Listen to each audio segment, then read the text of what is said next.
All right, everyone. Welcome once again to the Faces of Business.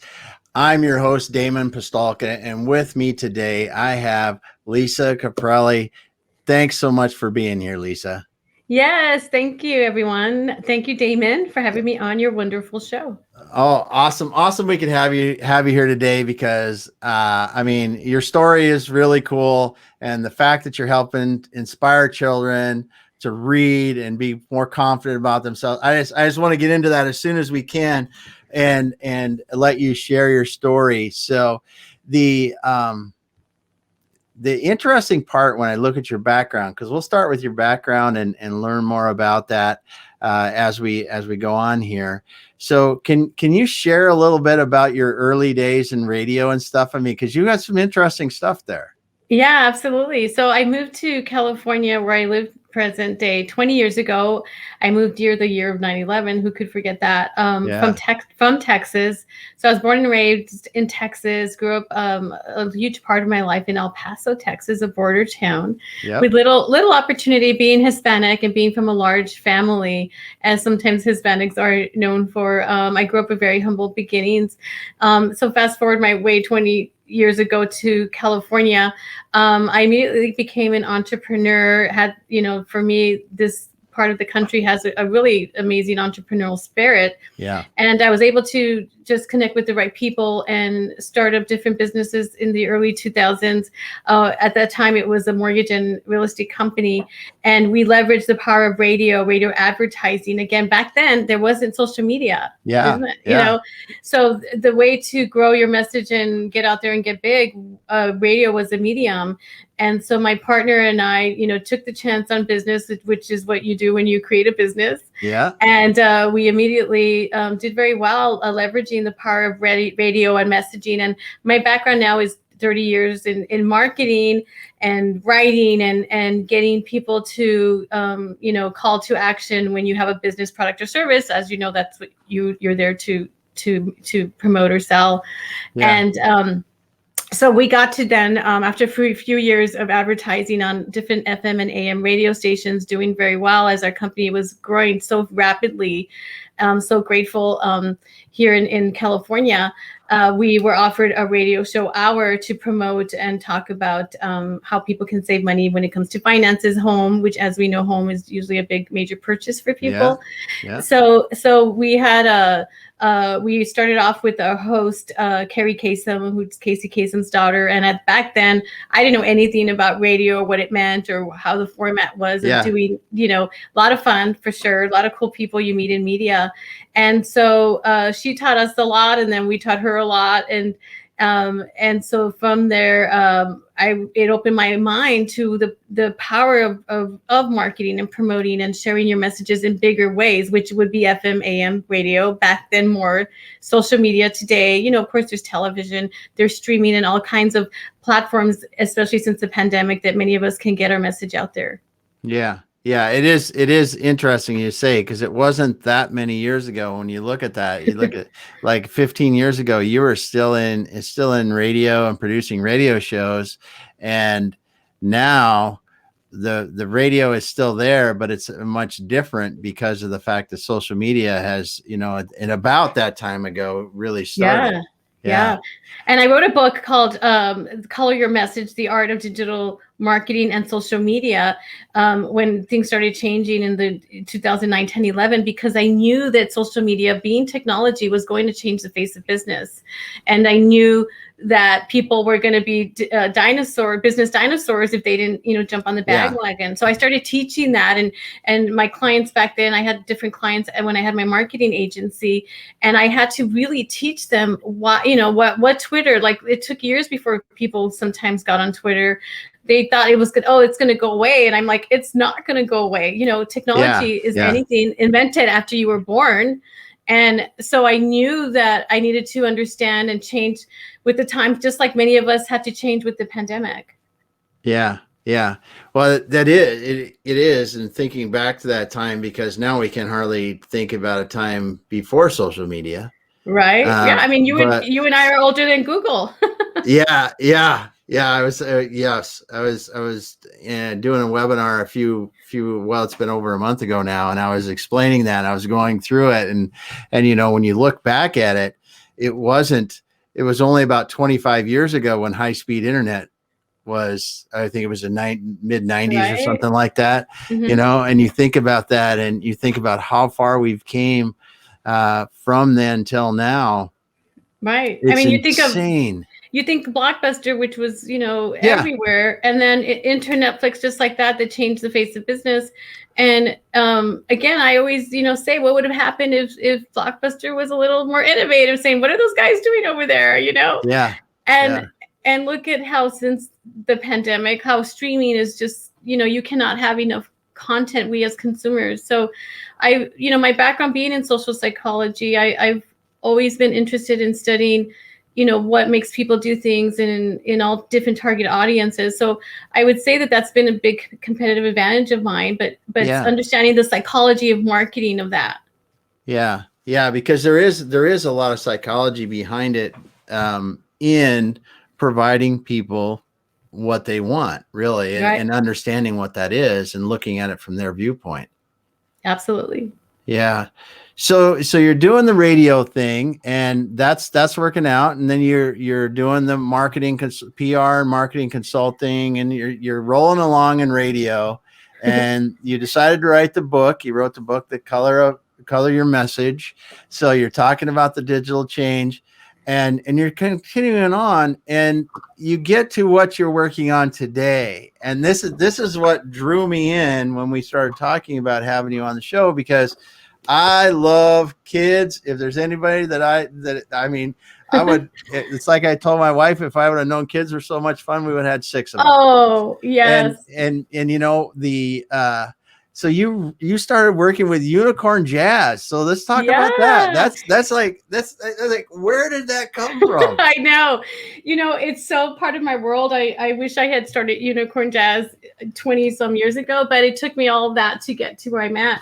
Before I quickly started about Unicorn Jazz, I went on a 2.5 year journey researching and then writing Skip a Step, and this is a journal that accompanies it, where I interviewed 13 different notable entrepreneur leaders and Okay. wanted to ask them, what would you ask your younger self if you could skip steps? Because by this time I'm helping different companies, and again, here is me, Yeah. a girl they grew up with, very poor, Yeah. and changed my life with education, and many people have their stories of growing up with humble beginnings. But I started saying, well, what would I have told my younger self if I could have skipped steps and really learned what I love to do in a faster way and a happier way. And so my questions to them were about, like, what is the meaning of life to you? What makes for happiness? What, Yeah. different things. Michael Gerber, 6-time New York Times bestselling author, Joe Garner, some amazing people in here. From doing all this at the end of the book, and after 2.5 years, which it's a lot of work to publish a book, but I like to finish what I start.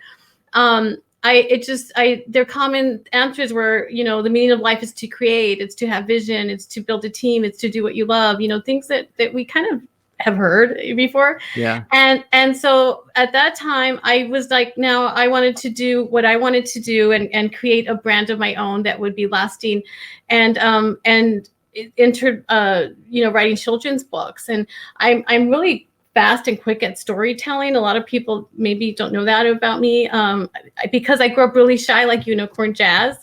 My only voice was on paper growing up, so I spent a lifetime of writing, thinking, and producing fast results when it comes to that. So I knew I wanted to make a brand around a unicorn, kind of like there's Hello Kitty, there's Mickey Mouse, there's Unicorn Jazz. So she has a musical note for a tail, as you can see. Yeah. And I have many books in the series, and being asked to write more. When I go and present into schools in school assembly style and get to have the honor of speaking to all the children, I get to encourage them about the importance of literacy, reading, writing, and really go back into. It's really, for me, also going back to my 7-year-old self, and someone coming in and inspiring them to show them that you can do anything you want.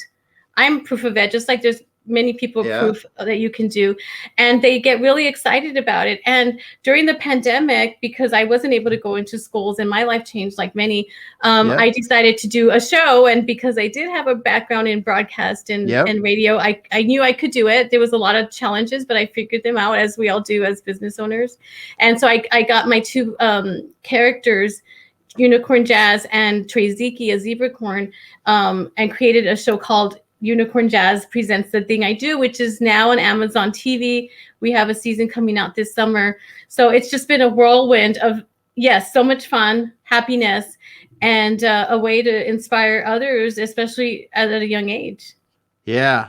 Yeah. So let's just back up a little bit, because when you were writing the book about digital marketing, the Color Your Message, and then you wrote Skip a Step.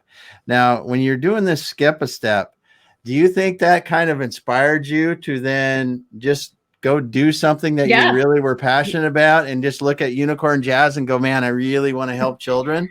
Yeah. I didn't know how much fun I was going to have working with children, because I tell people I'm like Benjamin Button in business. I started with adults, then I did Skip a Step, which has been, for young entrepreneur minds, and then I'm working with children, elementary, and now even babies, because I have baby board books coming on. I get to write songs now, and really, if created a brand.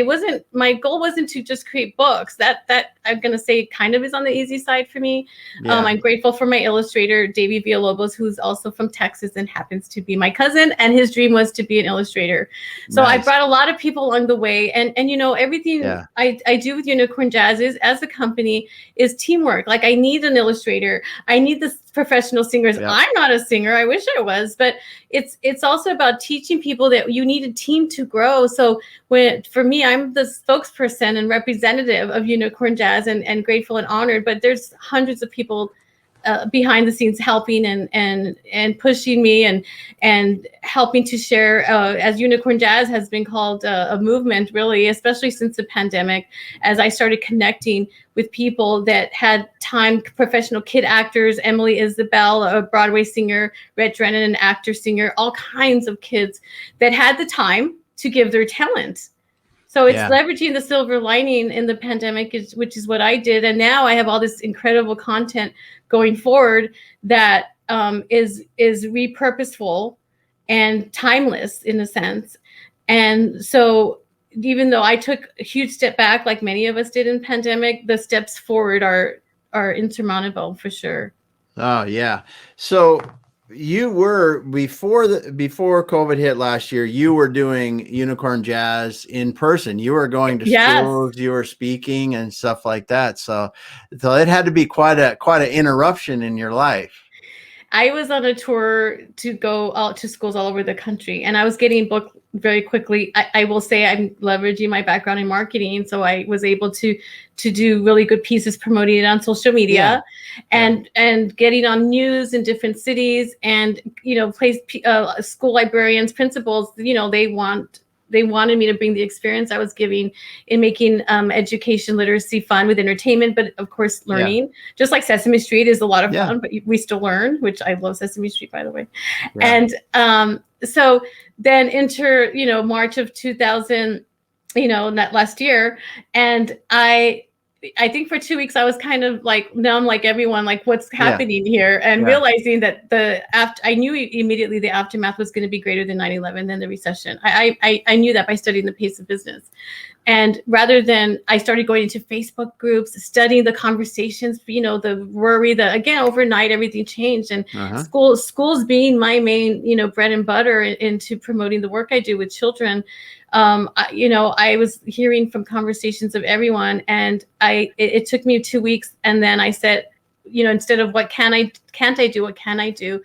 And I said, I need to do a show. And I will tell you that to be in front of the camera and screen is not my favorite thing. I was the person that put you up there and helped you and coached you.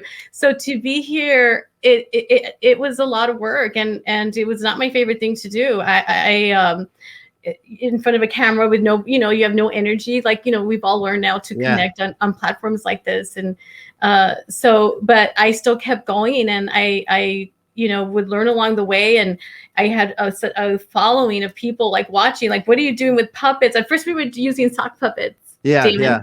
Yeah. And I was just getting people to send in their content via video. I was giving Yep. instructions on how to do it. Most people have an iPhone. Thank God for technology again. Yeah. And it was just piecing together what the thing I do show is based on my book, the thing I do, based on a song, the thing I do. And it's been described as a modern day Sesame Street, where people, kids or adults, can send in their content all pieced together into a show. Wow. So let's just back up a little bit, because there's a lot in there. There's a I lot know. in there. I'm writing some notes. I'm trying to keep up with you here a little bit, because there's a lot of good stuff. So you went from, okay, I'm on the road. I know what I'm doing. I've got my road show. We all know that routine. You're just like, I'm going from city to city, Mm-hmm. and you're doing that. And then all of a sudden that's interrupted, and you said, we got to take this virtual Yeah. now. And so you just, because this is a lot. I'm still trying to I understand know. what you do. Because I know it's natural to you, but I think to the outsider, this is an awful lot, because you took what you were doing in person and tried to recreate it online, and you have, and so you were having outside people help you create the content, and you were stitching this together into a virtual show. Yes. And I mean, it wasn't, it was, what was hard was the amount of time and work. I was probably working 12 to 16 hours a day, Yeah. putting out together my vision. And I'm the kind of person that likes to see things come true. That's the Yeah. visionary in me. And that's what many of the people that I interviewed did. And so again, a lot of fun, laughing along the way. My son, who's a nurse, he's 30 years old now, and he plays the voice of Trey Zeke. So we figured out how to use platforms like StreamYard that we're on right now, Yeah. and how to patch in the people. I made a game show. I just started inventing things that were fun. Yeah. And again, I would just put myself in the 7-year-old age space with knowledge, and I already had a good grasp of technology, and that was very helpful. I know how things work, and I was behind the scenes directing. I was creating songs because we couldn't use copyrighted Yeah. songs. Yeah. So I was asking people, do you have songs? And people were either donating songs that were Wow. good. And then I just started learning, and I just hired a singer, songwriter, musician I said, can you help me create songs? Teach me how to do it. And, on a shoestring budget. So, Yeah. Baby Einstein was started out of a woman's garage, and it went off to make, millions of dollars. So for me, I was like, well, she did it. I could figure this out in a different way, a modern way, and very, very cost-effective way. Yeah. Yeah. Because it's not like you're sitting there with millions of dollars just in a studio behind you and all these creatives that are around you ready to go. You started from, I'm on the road, to I'm doing what I can do in very quickly, and just started doing. Yeah, well, and I'm so grateful that I work with some young people on my team, interns, college students that I've trained, and they were ready with me. And so we did switch overnight pretty quickly. And I just started directing, like, this is what you do, outsourcing, which many of us do today in business.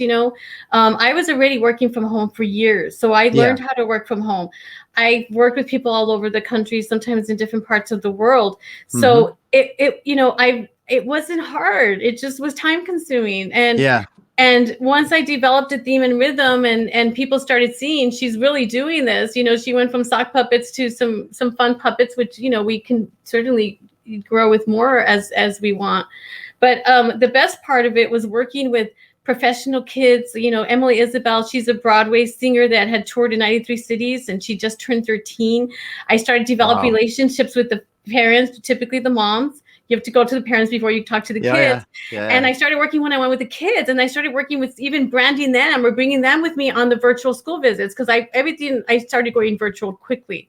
Yeah. And so virtual school visits were like a show. They didn't know that they were going to get a 5-minute mini, the thing I do, video shows where I had all the kids merged together. I like to read because it makes my imagination come alive, and it's not me saying it. It's all these different kids merged together. So the kids were and schools were blown away because we gave them an experience. and teaching. And now when I go back to school in person, it's, you know, when people say, what's your competitive advantage? And as we know in business, that's very important. Is any other children's author doing this? I don't know anyone that is. I am actually own a Facebook group of 6,000 plus children's authors and illustrators. Everyone said they couldn't, they support what we're doing. And I'm grateful to spread the good work and grace of other people. I didn't know that my marketing background would help me that much. I just took it for granted. Yeah, and that's what I'm thinking too. Is by just, you know, switching to the virtual as quickly as you did and as effectively as you did, you've now created an additional way to be able to reach people, and they know that the virtual experience, while it's not the same as an in-person experience, it might be the appropriate experience for them. So, you know, one of the things that in fact, I was on a committee today. We were talking about the long-term changes in the way that we do business and the way that we just do things in general.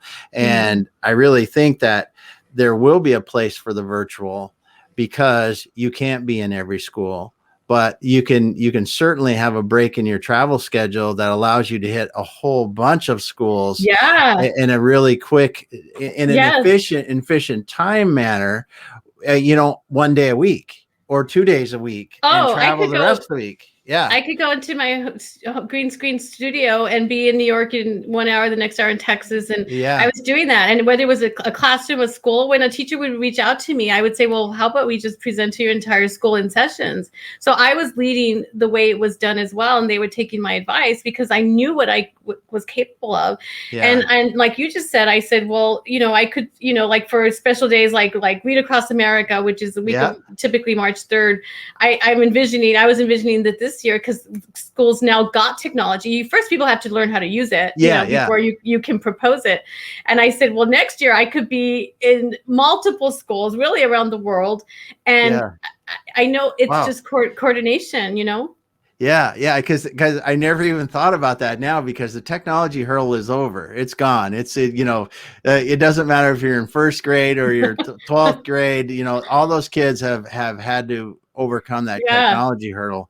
So from your standpoint, it just allows you to communicate the message and help more people faster.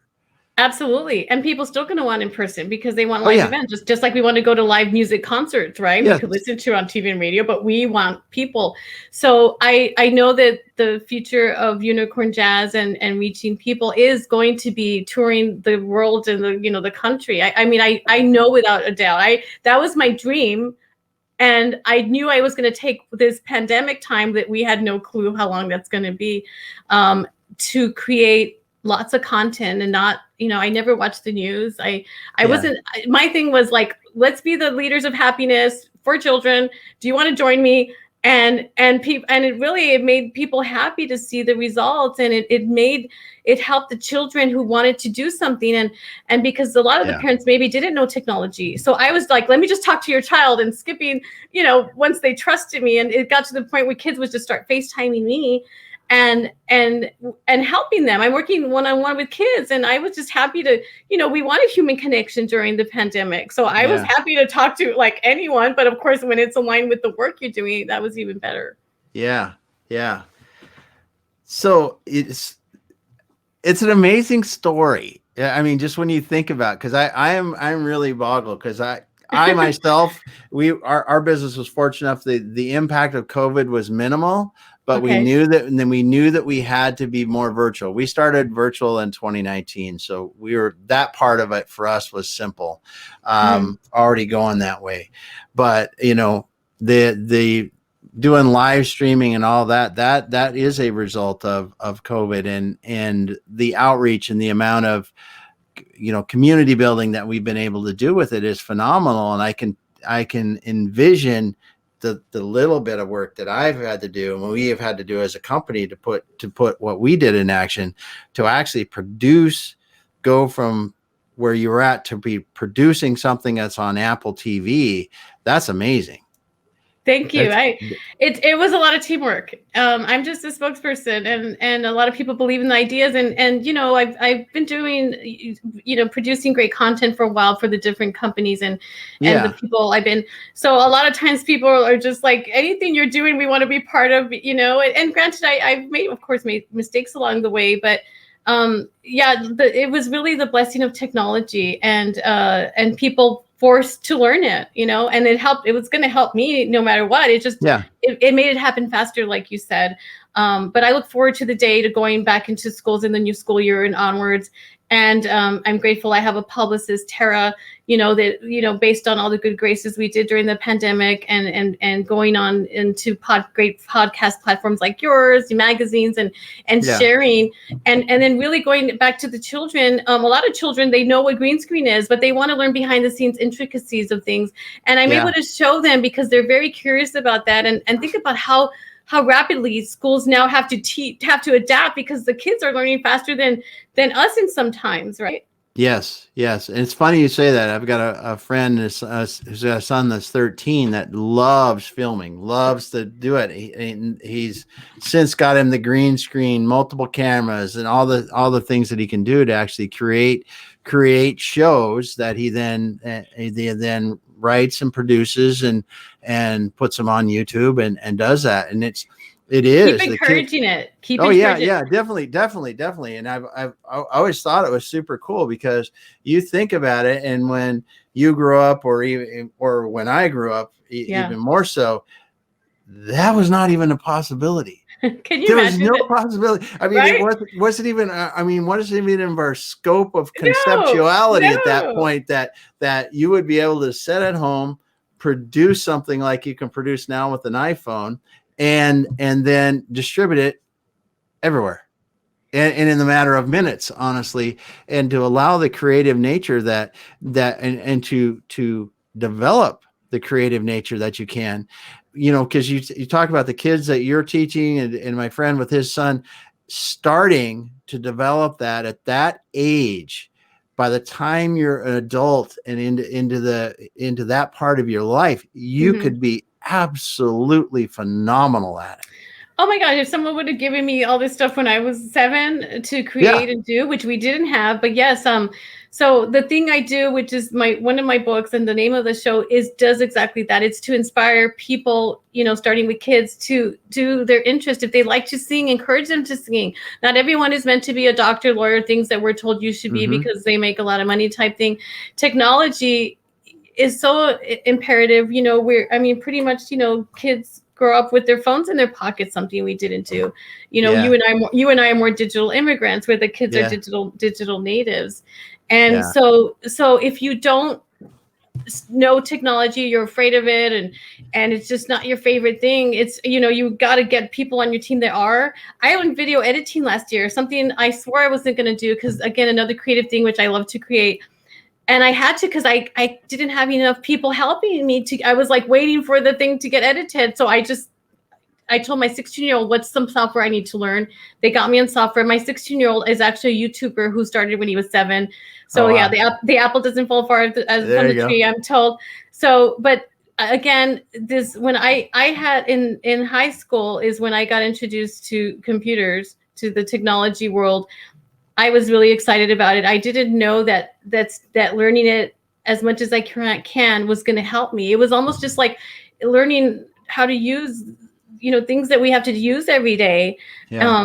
So it's important for people that, I say typically who are over 30, 40 years old, to learn as much as you can. Sometimes it's kind of going to feel like you like going back to school. While the kids are in school, this is very common for them. They're just so hungry. They want to learn more. They want to create more. And because of all these apps and technology and things that we all have the capability of doing, the sky's the limit. You could take lessons on YouTube, learn from YouTube today, something you and I Mm-hmm. didn't have. So Yeah. it's an exciting time to be alive. It's an exciting time as we all are living longer and longer. As we know, 10,000 people turn 65 each and every day. We're living longer. And so it's just a way to do more, and with your life and skill set. And I think it's exciting. Yeah, it is. And it's like you said, it's continuing to evolve as we age. I mean, I think that's the cool part about what the technology and the way that you've utilized it is really cool, because I see a lot of people in my work, in the kind of things that I do when I'm helping people develop their business to the point to where they can sell it and then go on to the next step in their life, whatever it is. I'm seeing a lot of people that are really going back and reinventing themselves, and going, okay, now I want to do, I did take that path of being this kind of business person, but that's not my real passion. Here is my passion, and going on and learning something that they always wanted to do and do that. So that's cool. That's cool that you're talking about that. So what does 2021 look like for you? So school's going to start back up the last half of 2021. We all know what the past was, but the last half, I mean, schools are kind of starting back up. So are you going to be back on a more normal travel routine? Or are you going to do something that's a mix of virtual and travel, or what are you going to do? I'm going with the pace of business and what it brings me with the change. For sure, going back into schools in person. I'm already getting requested again, at the mercy of schools and everything changes, and principals and all those people that make the decision, school librarians.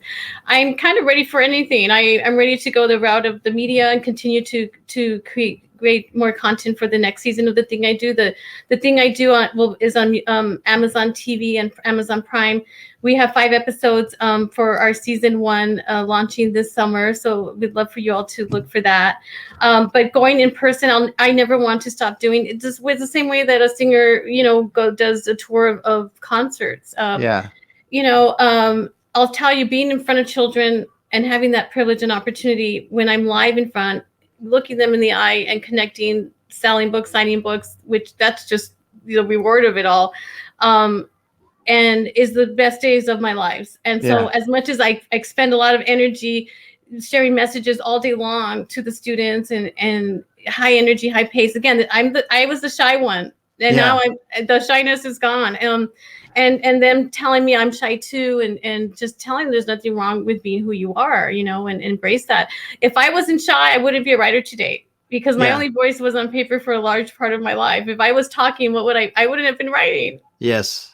That's a great way to explain it. And I'm sure the kids can connect with it, because it does take that, in your case, a higher mission almost that forces you out of your shell. But once you get out and you realize this is really what you're passionate about, it allows you to just go do something that wasn't normal to you before. You have to. I mean, there's a saying, if it's meant to be, it's up to me.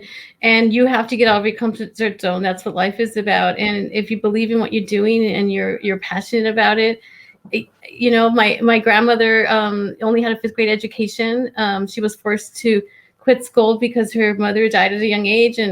And so she always said to us, Lisa, get an education. And I just knew, like, I'm going to do what grandma says. I'm going to get an education and learn and learn and learn. So she would be very proud of the Unicorn Jazz and the work that's to come.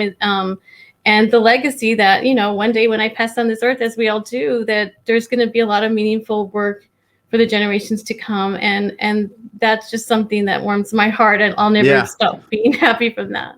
Yeah, that's something. And I mean, you're positively affecting the next generations, and that's really cool. That's really cool. Exciting. So with your so you're going to be out to schools, and you're going to be working on your next books. Season and books. Continue, you got books going. I hope to do at least 50 books in the Unicorn Jazz series if I'm blessed to live that long, and possibly more. Get a writing team one day. Grow. I have a social media team that I'm growing, and it's nothing I haven't done before as far as growing with the pace of business. It's just, for me, is how quickly and how effectively and smartly, having the balance of life to get out and do that. But I'll tell you, it's a lot of fun, and the people in my life, I have a lot of support.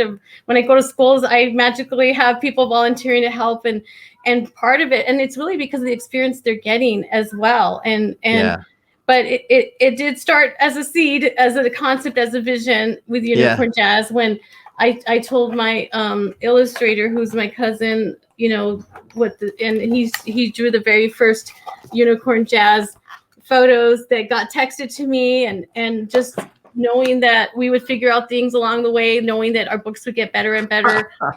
And that's what it's been. Well, it's a cool story. I mean, because you just think about it, it's just you were there and you just decided you wanted to do it. And you didn't, because a lot of people will write a book and they'll go and they'll find a publisher, and that publisher will do, but you did it yourself. And I think that's pretty cool because of the initiative to do it, and you involved your family in it and friends, and have been building a team along the way. And it is this, now that we talk about it, right? Now that we've sat here and talked about this, I can see how your career up until this just prepared you for that. It prepared you for it. Don't you see that? Yeah. Because you can get it now, because you go, okay, from radio to marketing to writing children's and doing children's stuff. And you're like, how does that go? But then when you hear you speak about it and you see your enthusiasm on it, it connects the dots really well. And people that hear this will definitely understand why it makes so much sense for you to be doing what you're doing now.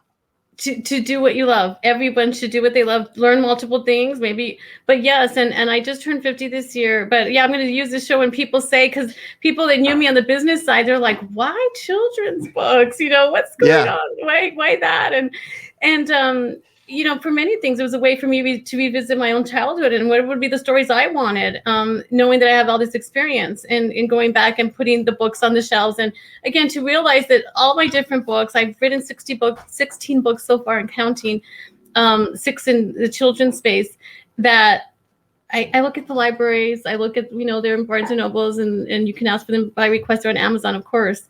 And just to think like they're gonna be there for a long time, I didn't know I was gonna do that. But again, it's been the work and good grace of so many people, the grace of God, and practicing what you preach, and giving good messages and backing them up with stories, with songs. I mean, it's just so much fun. I sometimes, if I didn't have to sleep, I would keep creating more, but Yeah, no doubt. And you can see your passion about, a passion about Unicorn Jazz, a passion about helping children behind that, and how that would drive you forward. And really when like I said, when you hear your background and you understand the business and how it translates into your passion, now you can see how what you learned helped you to really be successful and focused and move forward with Unicorn Jazz and rolling into the television series and the additional books and the virtual and all that. It's so cool. Yeah. And then, children can start. I mean, you could be a child and start a business with some help and things like that. And I'm very proud of all our Unicorn Jazz kids that I connect with, because I'm going to get to see them grow up. And, me being a visionary, I tell one day when we go on like shows like Good Morning America, Today's Show, they're coming with me. Like, I'm not doing this alone. And I get to say, look at these kids. And by the way, when they're interviewed, on shows, and love to invite them to your shows. They're really, really good to see these little kids that are business minded, performing and speaking humbly from the heart. It's just so much fun, because I brought them into a lot of my virtual visits too. And the kids, again, who are kids going to relate to? Kids, puppets. I'm happy to be a teacher in that sense, but I always have to put myself in the shoes of a first grader. And it's to the point where anytime someone teaches me something new, I say, tell me like I'm a first grader. The same way I have to put my mind into how are they going to receive the information. And again, they want it fast paced. And I knew that because my son, who has grown up to be a YouTuber, he does these try not to laugh videos that are 6 seconds and then switches. And he started getting 1 million views a day years ago. And I was like, what? And like, how did you do that? And then I started studying the psychology of why do these young people want something so fast? Because, I want it to be longer than 6 seconds, and he merges it together. So some of those things I started paying attention to. So you have to pay attention to what your target audience, how long they would want it. So that's why, like, the thing I do show, it's also very fast, not 6 seconds, but I don't let, if there's a message or like our puppet game show, if we record it behind the scenes for 20 minutes, I know it's going to be edited down for 2 minutes, Yeah. Yeah. Well, so one thing then, what is the YouTube channel of your sons? I've got to check it out. It's a Try Not to Laugh Trey Jam. If you go to treyjam.com, jam.com, and that's all he's done. And honestly, like, he is so humble. You don't know he has a YouTube channel until you find out about it. And for him, it's been a hobby. He just, he wants to grow up and be a doctor, possibly. And I tell him, you might do many things. You might be innovative and change, medicine in your field, because that's what the power of technology can do. So he's very, very, very smart, and he knows how to figure things out using Google and YouTube. Really, I mean, it was to the point where he was in a private school, and everyone had tutors, and he said to me, "Mom, I don't need a tutor. I just like find them on YouTube." And I said, "Well, thank you for saving me that money." And so, there's always a way to figure it out. Technology is really just one of our best friends, I think, that everyone should learn more of. Yep. It definitely, when you continue to learn, no matter what it is, and technology is the discussion right now, but when you just continue to be curious and learn and try to, like you said this a bit ago, what can I do, not what can't I do? And when you focus on what you can do and then just keep moving down that path, I think people would see, they would find the success like you have, where you just said, I'm going to do what I can, and I'm going to keep going, and things open up. And keep creating, learning is to create and learn things. Michael Gerber, who had to be my first chapter, because he was 80 years old when I interviewed him, and he's still alive and always doing interviews and loves getting his messages out. When I asked him what is the meaning of life, which was one of my last questions to him, and he's like, why? It's to create. So I just was like, bingo, that's what's going to be my life too. And many people. Yeah. Awesome. Well, Lisa, it's been wonderful talking with you. I tell you, it's hearing your background and understanding your business, understanding the story behind Unicorn Jazz now and what you've done. It brings the picture, clarity to the picture. And I am sure that this is going to be popular for years to come, because the energy you bring and the passion surely has to connect with the children to help them be inspired, to read, to be creative, and just inspire them to think beyond where they are right now and to what they can do and the possibilities of what they can do. There's these children of our future are just gonna keep growing. They're really like, that's why I'm like, I have to keep learning, because they're gonna learn faster than us. Yeah, we just have to keep up. So thank you, Damon. Yes, it's wonderful having you on today. So if people want to talk to you about coming to their school or talk to you, is LinkedIn a good place to get a hold of you? LinkedIn, you could go to unicornjazz.com. I'm very easy to find on any social media, Instagram, LinkedIn, Twitter, Facebook. Okay.